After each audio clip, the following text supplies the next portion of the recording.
Hello বন্ধুরা, দেখো অনেক দিন পরে আবার চলে এলাম তোমাদের সঙ্গে আমি কথাবার্তা বলতে। সকালবেলা 1 কাপ চা খেয়ে বসিয়ে দিলাম আমার রান্না বান্না। ডালটা সিদ্ধ করে নিয়েছি, আজ করব কলার ডাল। একটু আদা, মৌরি, লঙ্কা পেস্ট করে তেলের পরে কষিয়ে নেব, নিয়ে সিদ্ধ করা ডালটা দিয়ে দেব। তারপরে শাক ভাজা করব, বাঁধাকপি করব। দেখো শাকটাও আমি সিদ্ধ করে নিয়ে একটু পেঁয়াজ ফোড়ন দেবো, আর শুকনো লঙ্কা পেঁয়াজ ফোড়ন। এদিকে আমি সয়াবিন রান্না করব, তার জন্য মশলাটাও রেডি করে নিচ্ছি। শাকটা ভালো করে হয়ে গেলে দেখো পেঁয়াজটা ভাজা হয়ে গেছে, শাকগুলো দিয়ে দেব। তারপরে বাঁধাকপিটাও রেডি করে নেব। বাঁধাকপির সঙ্গে সকালবেলা রুটিটাও তৈরি করব। শাক ভাজা পুরো কমপ্লিট, বাঁধাকপিটাও।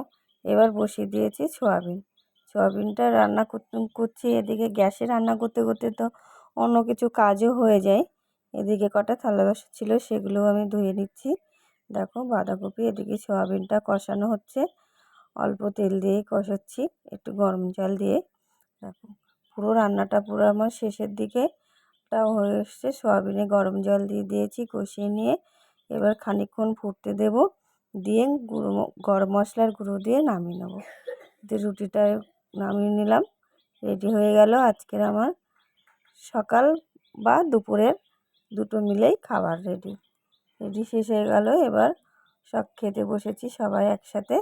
দেখো সবাই বলতে সকাল এই টাইমটা বাড়ি থেকে আমি আর আমার ছোটো মেয়ে বাবা খেয়ে চলে যাই, তাই আমি আর ও খেতে বসেছি তোমাদের সঙ্গে। ও স্কুল থেকে, তার মধ্যে ওকে স্কুল থেকে নিয়ে এসে ও আর আমি খেতে বসেছি। ভাত বেড়ে নিয়েছি দুজনের মতন, নিয়ে ও খাবে বাঁধাকপি দিয়ে।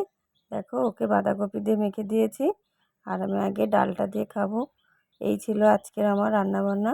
আমার রান্নাবান্নাগুলো কেমন লাগলো তোমরা লাইক কমেন্ট করে জানিও। ও ভালো লাগলে আমার চ্যানেলটা সাবস্ক্রাইব করতে ভুলো না। বাই। তাহলে আমরা খাওয়া দাওয়া করে নিই, আবার দেখা হবে পরের একটা ভিডিওতে। বাই।